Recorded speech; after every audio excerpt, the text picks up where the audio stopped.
The presumption of innocence states, innocent until proven guilty is a right.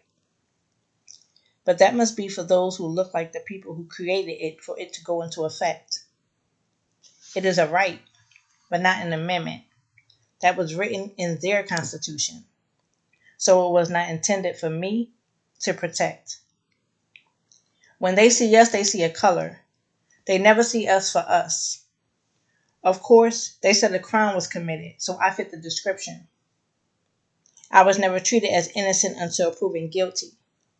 Although they had no evidence and no witnesses, they still handed down a sentence and a wrongful conviction.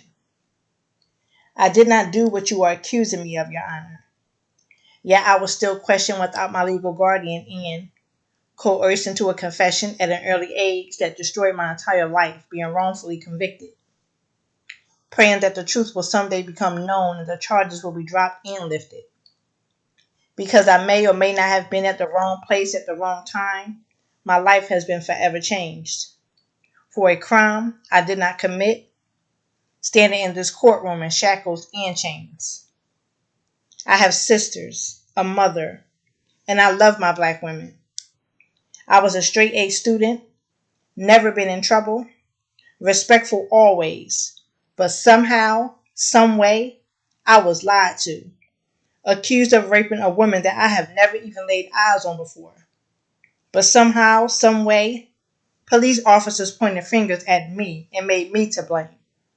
My respect for them has been changed, and after this, it will never be the same.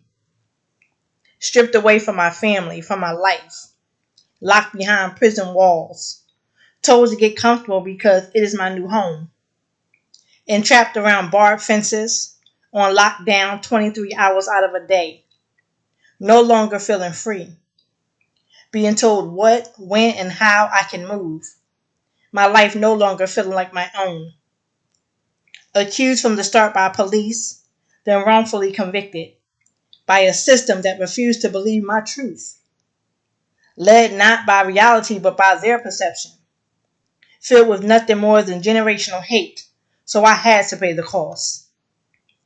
At least the officers in the court's quarters for locking away black lives have been met. No thought of my innocence, my family, or the number of years of my life that have been lost. While our lives chisel away and those who convict us lives tend to go on, we fight consistently trying to stay alive and afloat, while the rich get richer, while the darkness of my situation becomes so transparent, making it harder for me to see through the darkness the light of justice that they say is at the end, showing me a clearer and better picture. I know my truth, and I was dealt a corrupt and unjust hand that I did not deserve. This is true. And with God leading, guiding, and directing my steps, the doors of this cage I am in will be opened. My voice will be amplified for myself and others too. It is all about holding us as the black family down, keeping us separated and never able to rise above them in any shape, form, or fashion.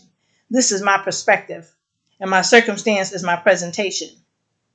But I refuse to allow my location or circumstance to make me give up on getting my justice. I am fully focused, dedicated, optimistic, and adamant about obtaining my exoneration. As a youth being thrown into the ecosystem of injustice, they thought they were slowing me down, stopping my elevation, and taking away my strength. Instead, they woke me up after trying to rock me to sleep with their corruption and lies. Being behind bars from a youth to an adult and reading every law book inside the libraries to help my case. Our knowledge is power.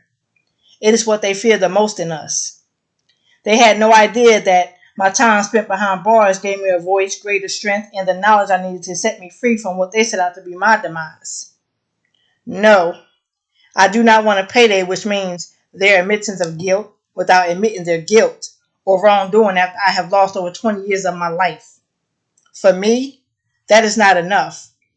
Exonerated now, yes, but this is not the end of my story. It is not the conclusion. Because the system needs changing, laws rewritten and upheld.